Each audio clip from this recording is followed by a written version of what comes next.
Hoje, o nosso trabalho é sobre o país da Rússia. Então, nessa apresentação, a gente vai abordar diversos aspectos, como os econômicos, os políticos, os sociais e culturais. E isso em diversos momentos que o país se encontrou. Então, a gente vai falar um pouco sobre a União Soviética, sobre a transição do país para o capitalismo e nos dias atuais.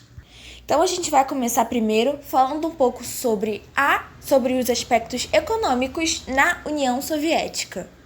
A Rússia, ela sempre foi um país muito populoso e tinha uma das populações maiores do mundo. Então, para a economia poder suprir todos, era muito difícil.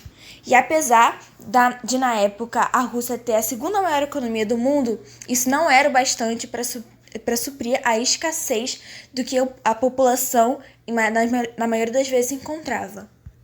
Essa economia, na época, era baseada na propriedade estatal dos meios de produção, na agricultura coletiva, na manufatura industrial e no planejamento administrativo centralizado.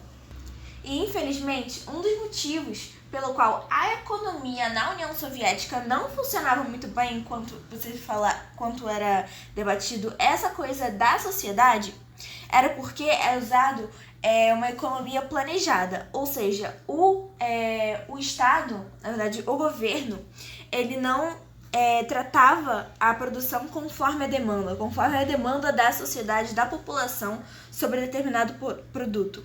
Eles faziam uma economia totalmente planejada e arquitetada, até mesmo com produtos básicos como produtos de higiene, roupas, sapatos.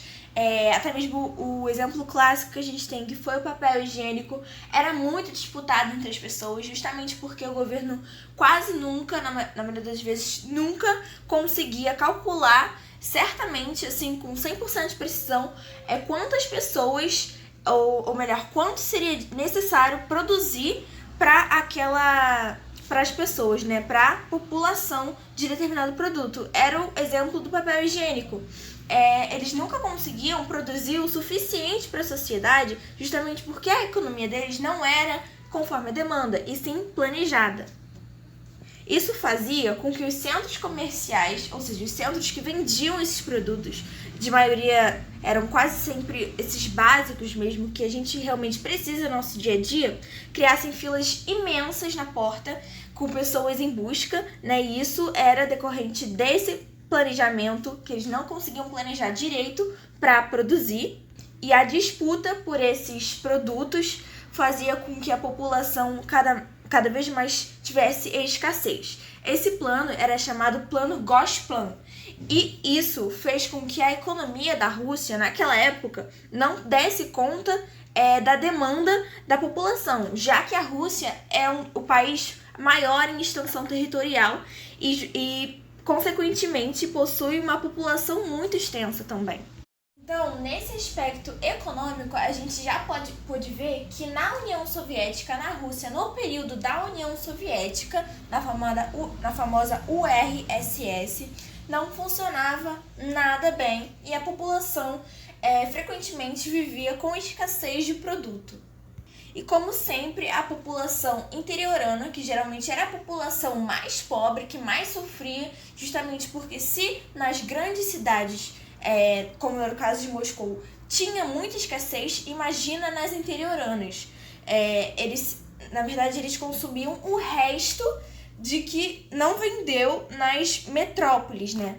Justamente porque o governo nunca conseguia calcular o número de pessoas que iriam consumir aquele produto. Então, o governo e as empresas que enviavam aqueles produtos para os centros para o comércio, né, para os mercados, centros comerciais, priorizavam as grandes metrópoles ao invés das cidades interioranas. Então, a gente tinha muita pobreza nessa época e muita escassez de produto.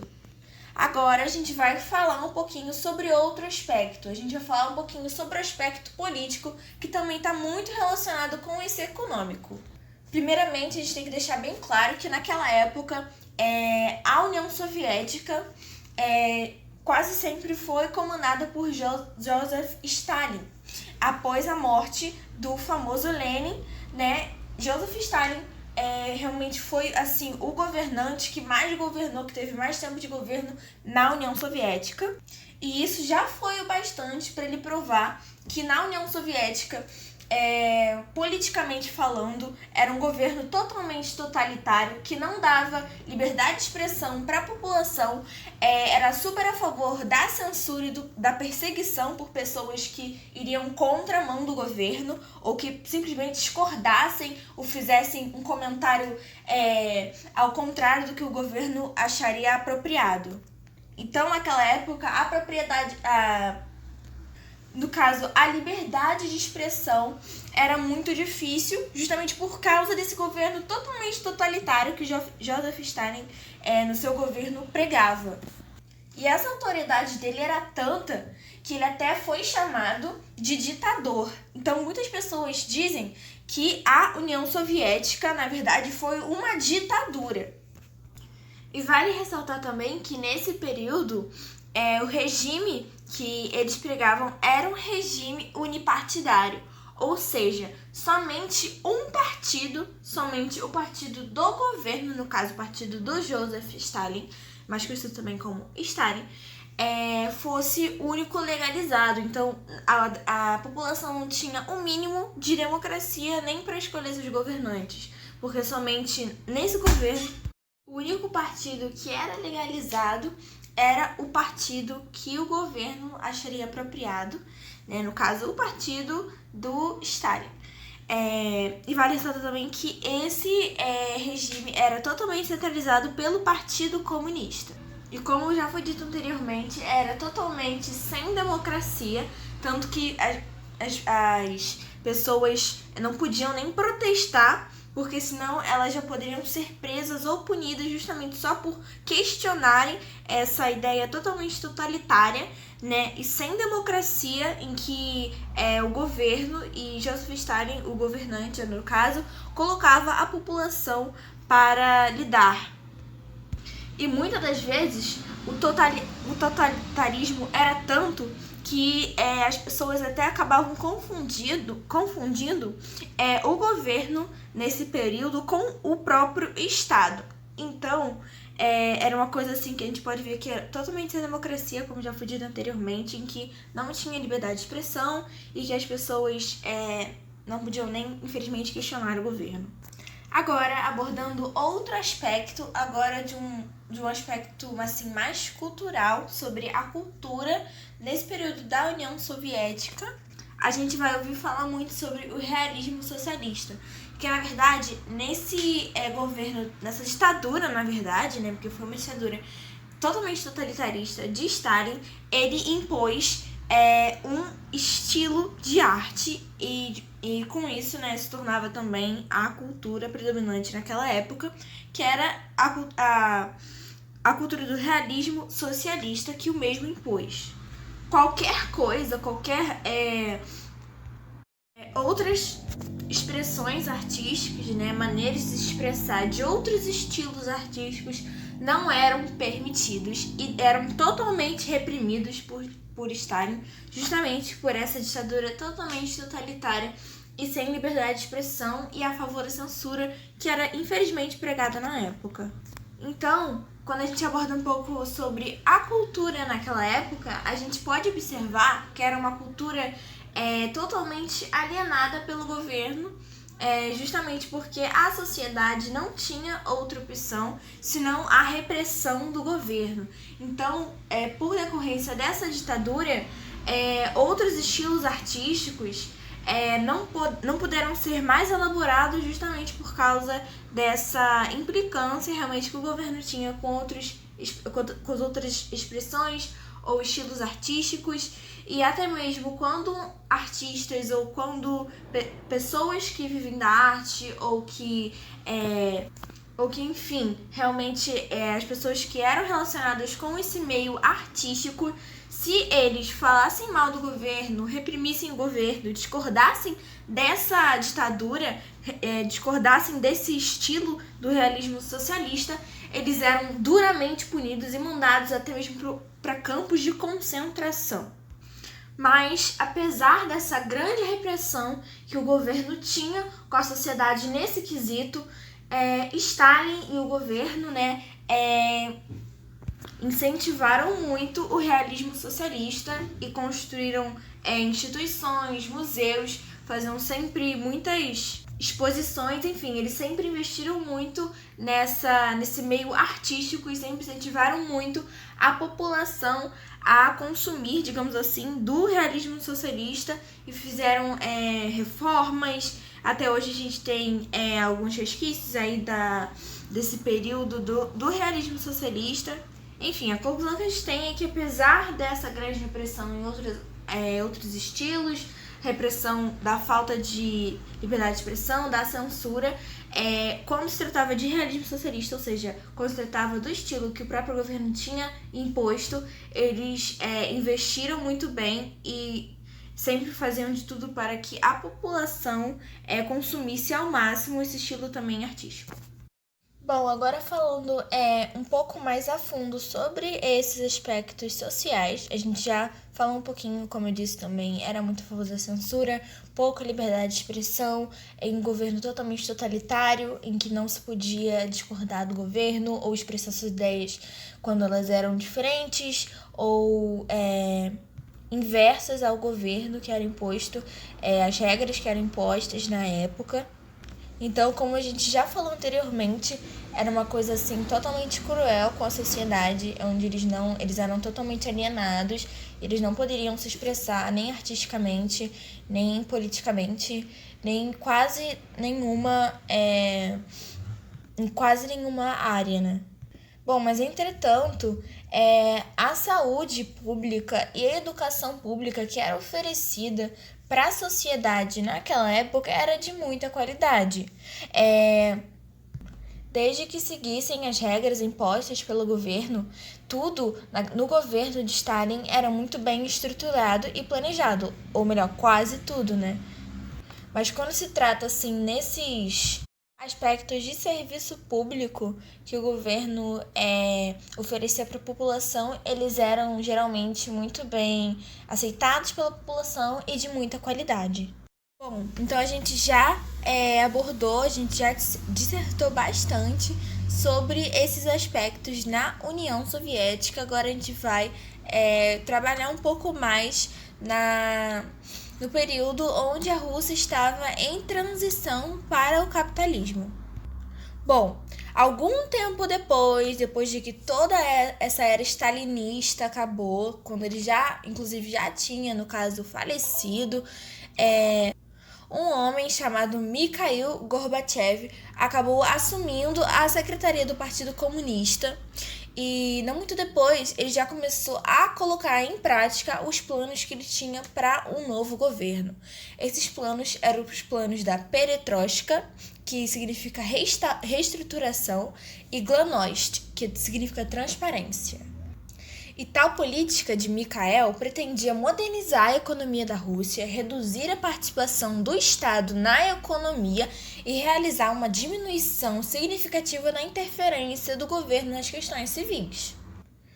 Mas não muito depois de que esse plano já foi colocado em prática, ele já começou a dar sinais totalmente negativos e em sua maioria eram de ineficiência, de um governo ineficiente.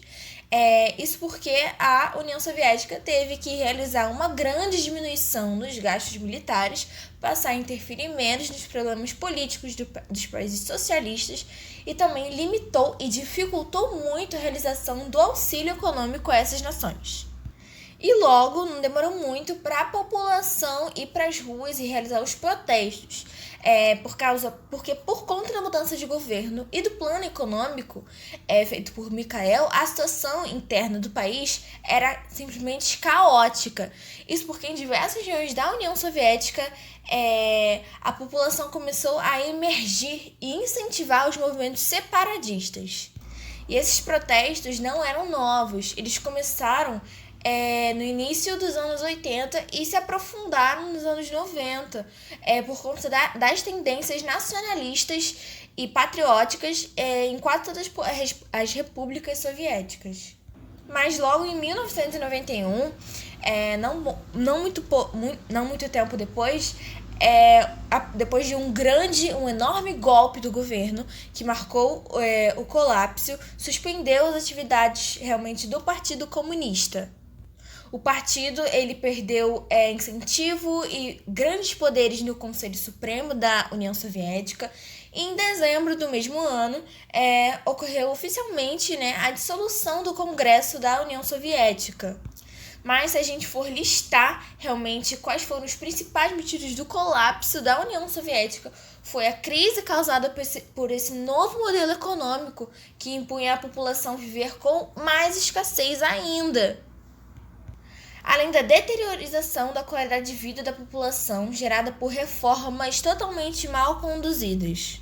E a diferença na qualidade de vida entre os cidadãos da União Soviética e do bloco capitalista incomodava muito a sociedade, porque a do bloco capitalista sempre era mais desenvolvida e com menos escassez do que os cidadãos, no caso, né, da União Soviética. E a concentração de poder e o autoritarismo, juntamente com a censura à imprensa e em outras formas de manifestações populares, também foi um dos motivos que desencadearam, né, esse colapso. Mas é claro que com a Guerra Fria e a opressão do Ocidente, devido a essa divisão ideológica, que foi possível realmente decretar assim, o colapso mesmo na União Soviética e acabar com o fim da União Soviética realmente. Agora, a gente já abordou na União Soviética, nesses períodos, né, na União Soviética, na transição para o capitalismo. Agora a gente vai trabalhar um pouco nos dias atuais e fazer ali uma breve comparação. Como seguindo a ordem, né, a gente vai falar um pouquinho primeiro sobre a economia atual da Rússia, que é totalmente dependente realmente da exportação de petróleo, no qual ela é responsável por quase 80% da exportação total do país. Muita coisa, realmente. E, em geral, elas existem duas visões, geralmente, assim, socialmente dizendo, duas visões no país sobre as grandes dificuldades econômicas do país. Os neoliberais, eles acreditam e pregam que os problemas da economia são decorrentes da dificuldade do país de se abrir 100% à economia capitalista de mercado.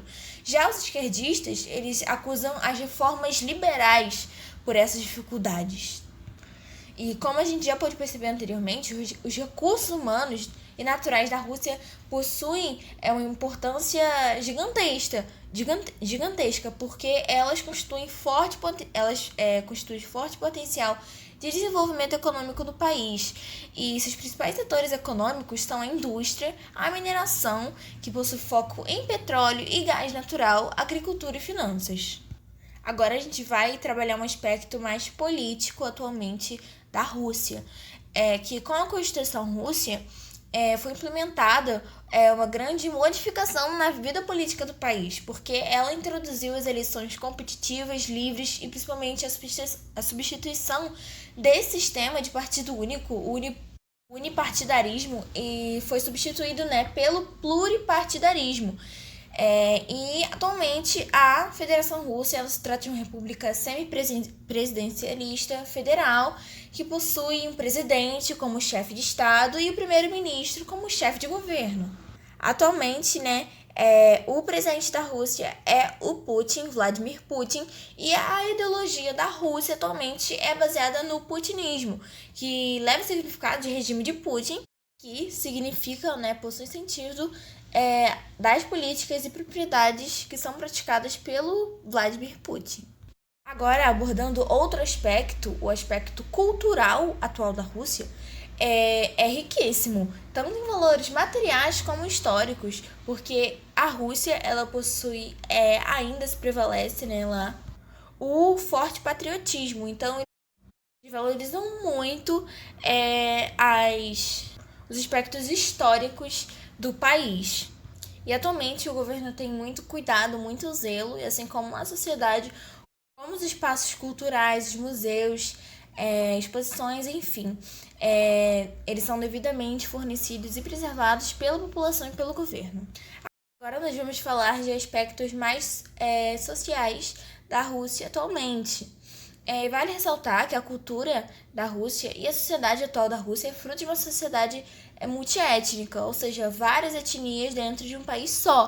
E por mais incrível que pareça, não só a cultura russa em si é preservada e presente no país, assim como nos traços de heranças deixados pelos mais de 160 grupos étnicos e povos indígenas presentes atualmente no país. Agora, quando a gente fala, saindo um pouco desses traços históricos, né? Saindo mais um pouco para os traços sociais, quando se fala um pouco mais sobre economia, a Rússia ela ainda se trata, infelizmente, de um país que possui fortes contrastes sociais, porque o país da Rússia é extremamente rico, mas não é rico bastante para dar conta da grande população que o país leva. Isso porque, segundo dados, cerca de 19 milhões de pessoas ainda se encontram em situação por debaixo do limite da pobreza na Rússia. E como era também na União Soviética, atualmente a maioria dessas pessoas se encontra em cidades interioranas.